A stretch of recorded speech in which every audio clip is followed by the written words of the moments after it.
उत्तर मध्य मुंबई से बीजेपी के उम्मीदवार उज्ज्वल निकम जी हमारे साथ हैं, जो नामांकन करने जा रहे हैं भारतीय जनता पार्टी के नेता कार्यकर्ताओं के साथ। सर, कुछ दिनों से आप राजनीति में अब एंट्री किए हैं, जीवन का ये पड़ाव बदलाव कैसा रास आ रहा है, कैसा रह रहा है अनुभव? देखिए, एक चैलेंज मैं इसे मानता हूँ। वैसा तो मेरा जन्म हनुमान जयंती को हूँ, बचपन से ही मैं चैलेंज स्वीकारते आया हूँ। और इसलिए जब मेरे छोटे गांव से जलगांव से 93 बॉम्ब ब्लास्ट के वक्त आया तो वहां बड़ी चुनौती थी उस वक्त। क्या जो उन्होंने बॉम्ब स्फोट किए, क्या उन गुनहगार को सजा होगी या नहीं होगी? लेकिन मेरा एक आत्मविश्वास है, अगर अच्छी तरह से काम करोगे, जैसे हमारे प्रधानमंत्री मोदी जी दिन रात यही सोचते हैं ना, हमारी देश की सुरक्षा, हमारी देश की सुबत्ता, विकसित भारत, आम आदमी कैसे बढ़ना चाहिए। और हमें लगा कि मोदी सरकार ने जो अच्छे काम है वो बहुत बढ़िया है और इसकी जनता के सामने उसको लेके जाना चाहिए।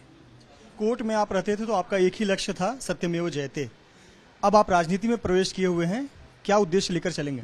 हाँ बिल्कुल, सत्य ये मेरा उद्देश्य रहेगा। अगर कोई बात मुझे नहीं रुचि तो मैं मेरा नेताओं से कहूंगा कि भाई ये बात मुझे पसंद नहीं है, क्योंकि सत्यम ब्रूयात प्रियम ब्रूयात न ब्रूयात सत्यम प्रिय, ऐसा संस्कृत में कहा है।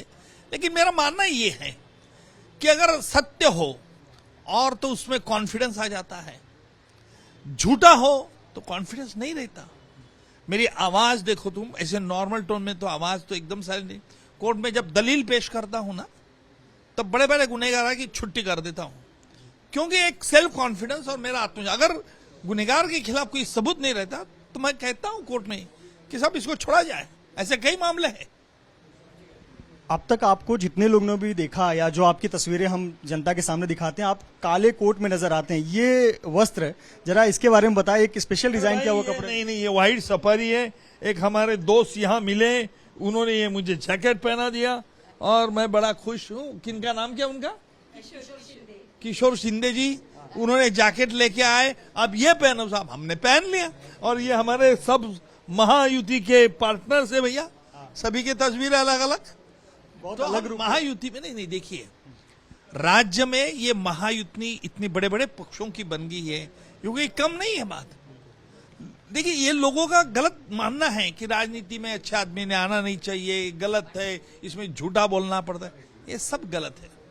तो लेकिन यही जब से आपने पहना है, अब तक आप सबके लिए न्यूट्रल थे, लेकिन जब से आपने ये पहन लिया है वस्त्र, अब आप कह रहे हैं कि आप आरएसएस के एजेंट हैं, और अब तक आप आरएसएस के एजेंट के तौर पर काम करते थे। भैया, मुझे आरएसएस क्या है ये भी मालूम नहीं था।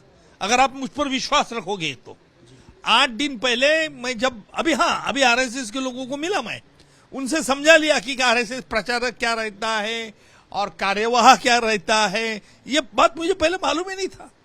लेकिन ये बात जरूर मालूम थी कि आरएसएस एक स्वयं शिस्त है संगठन, ना वो राजनीति की बात करते हैं, ना इसको वोट दो उसको वोट दो इसकी बात करते, कभी भी नहीं करेंगे।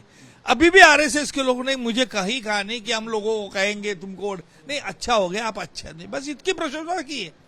अभी विरोधक के पास कोई मुद्दा नहीं मेरे खिलाफ, और इसलिए ये अरब शरब बक रहे। सामने जो उम्मीदवार हैं, वर्षा गायकवाड़ आपके सामने है, कांग्रेस की उम्मीदवार एमवीए की, उनके बारे में आप क्या सोचती हैं, कैसी चुनौती उनसे मिलने वाली है? वर्षा तो सीनियर पॉलिटिशियन, इसमें कोई चारा नहीं है। आई रिस्पेक्ट हर, लेकिन देखिए वो उनकी पॉलिटिकल पार्टी का एजेंडा लोगों के सामने रखेंगी। मैं 10 साल में मेरी पॉलिटिकल पार्टी भाजपा ने क्या काम किया इसका आलेख रखूंगा। और रहते समय पर उन्होंने भी, उनको मुझे दुख इस बात का होगा कि उनके कांग्रेस के लोग वरिष्ठ मेरी उम्मीदवारी से इतने अपनापन खो गए हो कि कुछ भी आरोप कर रहे, करने दो। इस सीट के बारे में किससे आप गाइडेंस ले रहे हैं, क्योंकि ये बड़ा इंटरेस्टिंग सीट है। यहाँ आपको बॉलीवुड के टॉप 5 एक्टर्स भी दिखेंगे नामी, यहाँ आपको मध्यम वर्गीय परिवार भी दिखेगा और स्ट्रगल करते हुए लोग भी दिखेंगे, छोटे झुग्गी झोपड़ी में रहने वाले लोग भी हैं। किसका अनुभव आप ले रहे हैं, क्योंकि आप नए उम्मीदवार हैं, एक पुरानी उम्मीदवार का टिकट भी कटा है। आप इतना तो समझ लो, राजनीति में मैं आया हूं, सभी पत्ते थोड़ी कैमरा के सामने खोलने वाला हूं। मैं आप ऐसा लगा दो कि इसको चिंगारी लगे उसको चिंगारी लगे, अरे बड़ा स्मार्ट है आप भी। आप न्यायपालिका की अदालत में जीत के लिए वहां पर जाते थे, खुद दलील रखते थे, आप जनता की अदालत में आप जा रहे हैं। हाँ बिल्कुल, जनता का अदालत यानी सांसद और संसद में आम आदमी के लिए जो भी अच्छा होगा वो सवाल खड़े करूंगा। राष्ट्रीय सुरक्षा ये सवाल करूंगा, मेरी पार्टी क्या करना चाहती है उसके बारे में मैं ध्यान दूंगा। बस एक मेरा आखिरी सवाल, मोदी जी के बारे में आप बतौर वकील क्या ओपिनियन रखते थे और अब क्या उनसे मुलाकात हुई है और भविष्य में क्या आगे आप उम्मीद लगाकर बैठे हैं किस काम? ये समझ में क्यों नहीं आता आप क्या, अभी ये मैंने पॉलिटिकल पहन लिया ना ये पर्चा, तो मैं मेरी क्या ओपिनियन है क्या राय है वो थोड़ी आपको बताने वाला हूँ। और अब क्या है या ऐसी थोड़ी चेंज होती है, जो है वो है। उज्ज्वल निकम, और उज्ज्वल निकम से तो कोई दलीलों में नहीं जीत सकता और वही हालत यहाँ मेरी है। लेकिन सभी पत्ते अभी नहीं खोलेंगे, पर राजनीति में जरूर कदम रखा है और जैसा पार्टी और नेता आगे की भूमिका तय करेंगे वो भूमिका निभाते हुए उज्ज्वल निकम नजर आएंगे। कैमरामैन योगेंद्र गुप्ता के साथ मृत्युंजय सिंह, एबीपी न्यूज, मुंबई।